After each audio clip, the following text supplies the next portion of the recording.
मदद करने वाले जर्मनी की पीठ में भुट्टो ने घोंपा खंजर।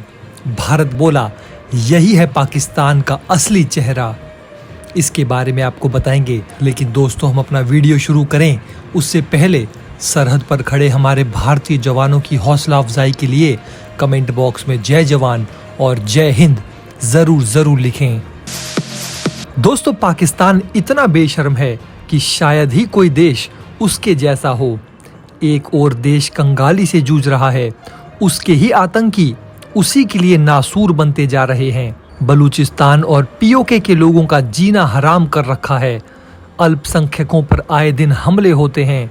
आज़ादी के बाद हिंदुओं की जो संख्या थी वो अब कुछ ही बची हुई है और ये पाकिस्तान विश्व मंच पर कश्मीर का राग अलापता है। पाकिस्तान अपने यहाँ की चीज़ों को सही करने की बजाय वो भारत के कामों में टांग अड़ा रहा है। यही कारण है कि वो आज तक इतना पीछे रह गया है। दुनिया के सामने इस वक्त पाकिस्तान कटोरा लेकर घूम रहा है और बाढ़ राहत के नाम पर भीख मांग रहा है। अमेरिका संग कई और देशों की ओर से मदद मिली है। इन्हीं में से एक है जर्मनी, जिसने पाकिस्तान को राहत पैकेज के नाम पर मोटी रकम दी है।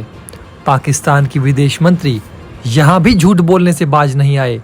बिलावल भुट्टो यहाँ भी कश्मीर का राग अलाप दिए और जर्मनी उनकी झूठी बातों में आ गया। जर्मनी की विदेश मंत्री ने कहा है कि कश्मीर मुद्दे को सुलझाने के लिए संयुक्त राष्ट्र को आगे आना चाहिए। इस पर जर्मनी को भारत ने करारा जवाब दिया है। भारत ने कहा है कि कश्मीर मुद्दे के बजाय पाकिस्तान स्थित आतंकवादियों से निपटने का प्रयास करें, जिन्होंने लंबे समय से जम्मू कश्मीर को निशाना बनाया है। भारत लगातार कहता रहा है कि कश्मीर भारत और पाकिस्तान का द्विपक्षीय मुद्दा है। इसमें किसी अन्य देश की दखलंदाजी स्वीकार्य नहीं है। जर्मनी की विदेश मंत्री एनालोना बेयरबॉक के आह्वान ने भारत को एक बार फिर वही बात दोहराने पर मजबूर कर दिया है कि कश्मीर मुद्दा भारत और पाकिस्तान के बीच का द्विपक्षीय मुद्दा है।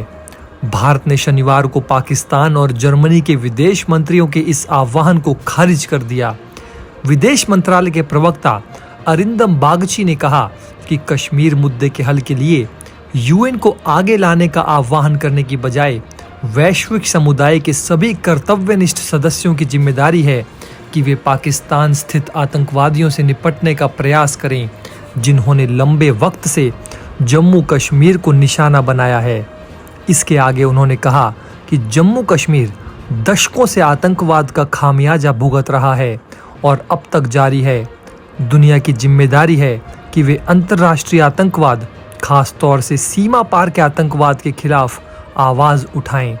बागची ने कहा कि वैश्विक समुदाय के सभी गंभीर और कर्तव्यनिष्ठ सदस्यों की अंतर्राष्ट्रीय आतंकवाद, खास तौर से सीमा पार के आतंकवाद को खत्म करने की भूमिका और जिम्मेदारी है। केंद्र शासित प्रदेश जम्मू कश्मीर ने दशकों से इस तरह के आतंकवाद का खामियाजा भुगता है।